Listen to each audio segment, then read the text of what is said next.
Let's just get this over with. Hey guys, JamesMCD Reviews here, and today I'm going to be talking about Justice League, released in 2017 and directed by Zack Snyder. Oh wait, no it wasn't, because, yeah, well, if you don't know the story, this movie was supposed to be directed by Zack Snyder. It was supposed to be, you know, the continuation of the DCEU. It was originally going to be a two-parter as well. But after an unfortunate family tragedy, Zack had to step away from the project. But instead of delaying the movie and giving Zack time to, you know, want to come back to the project and actually finish it and make it good, Warner Brothers was like, hey, let's get that guy what did those Avengers movies that everyone loves and let him do the movie. And so here we have Justice League 2017.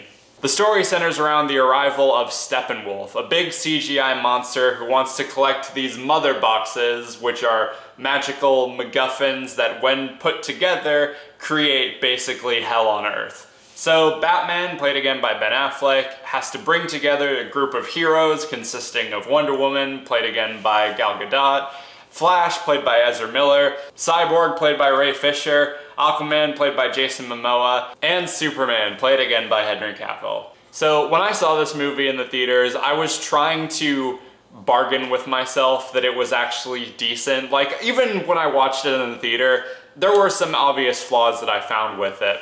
But I was like, I mean, it was still an enjoyable movie-going experience. I wasn't bored, I was invested at the very least. Now having watched it a second time, and especially after letting it sit for a while, yeah, I'm sorry. There is nothing I can say to defend this movie. For one, the movie is inconsistent, and I mean that in every possible way. It's inconsistent in terms of the story, it's inconsistent in terms of tonality, it's inconsistent in terms of the fucking soundtrack. Ben Affleck's physical form, facial hair, enthusiasm changes from scene to scene.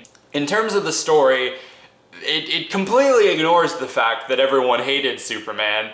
Hell, it ignores the fact that Batman hated Superman for a while. Everyone's all sad and there's monuments everywhere and people miss him and everything, and it opens with this fucking cheesy ass, like, sad song played over imagery of, like, people sitting on the streets and crimes going on. It's pretty much common knowledge at this point that when Joss Whedon came on to help with this movie, he pretty much rewrote the script and did a bunch of reshoots to make the movie more like the Avengers, because hey, the Avengers made money and they were all jokey and didn't take themselves too seriously, so hey, let's add some lighthearted comedy to this. Hey, let's show the Flash falling into Wonder Woman's cleavage. Let's show Cyborg giving a really cringeworthy booyah at the end. But here's the thing with the Avengers movies, okay? Number one, they knew when to shut the fuck up.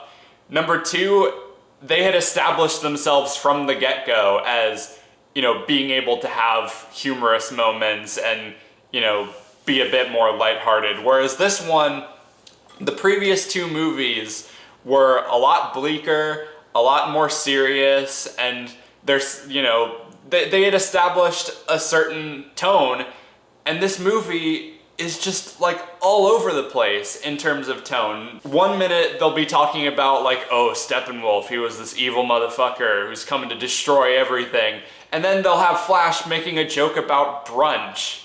The musical score this time around is done by Danny Elfman instead of Hans Zimmer and Junkie XL, who, I'm gonna be honest, I like Danny Elfman. I think he's a great composer, but he really did not fit this project because, like, with the other two movies, like, say what you will about them, one thing I didn't bring up in those reviews, I thought the musical scores throughout Man of Steel and Batman vs. Superman were really good. Like, they felt distinct. They had their own sort of, like, theme and, like, tone to them. Whereas this, like, just seems so generic, and, like, he mixes in, like, the classic Batman and the classic Superman themes as, like, a bit of fan service, but it just seems unnecessary and disjointed and everything like that. Now let's talk about the effects, because you know how in the Batman vs. Superman video I was talking about that movie suffering from third act syndrome, where the effects in the first two acts looked fine, but the third act looked like a big ass video game? Whereas now this one, like 90% of the movie is suffering from third act syndrome. Like, the effects in this movie look awful. They are way too, like, it's like a Saturday morning cartoon. Zach honestly described it perfectly. He described it as a Saturday morning cartoon, and that's exactly what this is. Except it's not a very good looking Saturday morning cartoon. Like, the color palette is completely off. The green screens are way too obvious. The CGI looks like ass. It's absolute garbage. And speaking of CGI, let's talk about the thing that everyone has made jokes about, Superman's upper lip. If you don't know, Henry Cavill was under contract while filming one of the Mission Impossible movies that he couldn't shave his mustache. So when he came back to do the reshoots for Justice League, instead of, you know, growing a beard or doing literally anything else, the studio was like, hey, let's waste a bunch of money to CG out the top of his lip and just make it look really weird and uncanny and gross looking. And honestly, when I saw this movie in theaters, it was, you know, it was a lot harder to tell. I don't know what the difference is here though. Maybe it's because of the lower quality TV, but like, Christ, it's so distracting to see like his face look like that. But what about the characters? Like, particularly the main three, Batman, Superman, and Wonder Woman, because they were the best things in the other movies.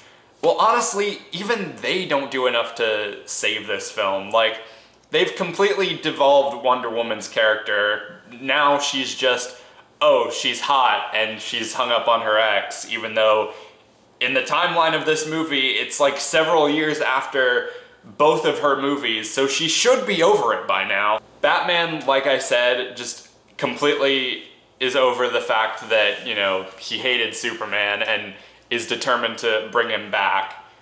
And Superman isn't even in the movie long enough to make that big of an impact. In terms of the other characters, I mean, they're fine. They're cool, I guess, but like, the movie is so like fast-paced and all these characters are getting pretty much their introductions in this movie that we don't have a lot of time to really get to know them or care about them. It is just so hard to care about these characters when they're all pretty much just stereotypes. Even Steppenwolf is just not that threatening. He's just a big CG villain spouting villain shit. So you've heard me rant on and on. Is there literally anything redeemable about this version of the movie? I mean, the actors are fine, like they do a good job. They do carry a lot of the more cringier moments.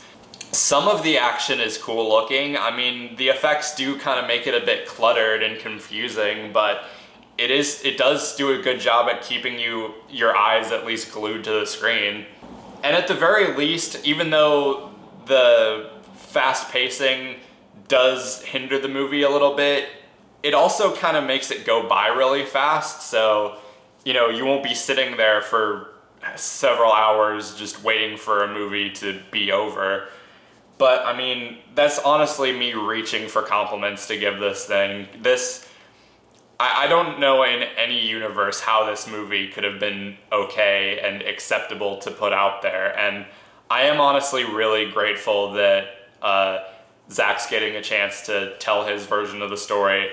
Is it gonna be any good? I don't know. I cannot tell until I've seen the thing for myself, but I mean, the early reviews coming in have me very optimistic, so I'm pretty excited, and I'm glad we finally get to see, you know, the proper version of the movie. And I mean, if you like this version, that's fine. Go right ahead and like it. I'm not here to like crap on you or anything like that. Your opinion is your opinion. But I honestly think like something that should have been this epic Avengers style crossover with some of the biggest titans in the DC Comics history just turned out to be a really big mess that should never have happened. So yeah, going to my ranking, God, I'd probably have to give this like a 2 or something, honestly. But there we go. That wraps up my look at 2017's Justice League, or Justice League, or whatever you want to call it. And it also wraps up my look at the DCEU movies leading up to Zack Snyder's Justice League. Look forward to that video sometime in the coming weeks. I don't know when it's gonna happen because it is going to be a long movie and there's gonna be a lot to sort of dissect about it. So, plus my girlfriend is coming over for the weekend, so I'm gonna be spending a lot of time with her. So you might see that video a few days after it's come out. I am still gonna try to get you the first episode of Falcon and the Winter Soldier when it releases, so stay tuned for that. Until next time, be sure to like, subscribe, ring the notification bell so you can stay up to date on when I'm posting. Follow me on all my social media, subscribe to my main channel. Everything you need to know will be in the description. Thank you guys for watching, and I'll see you later.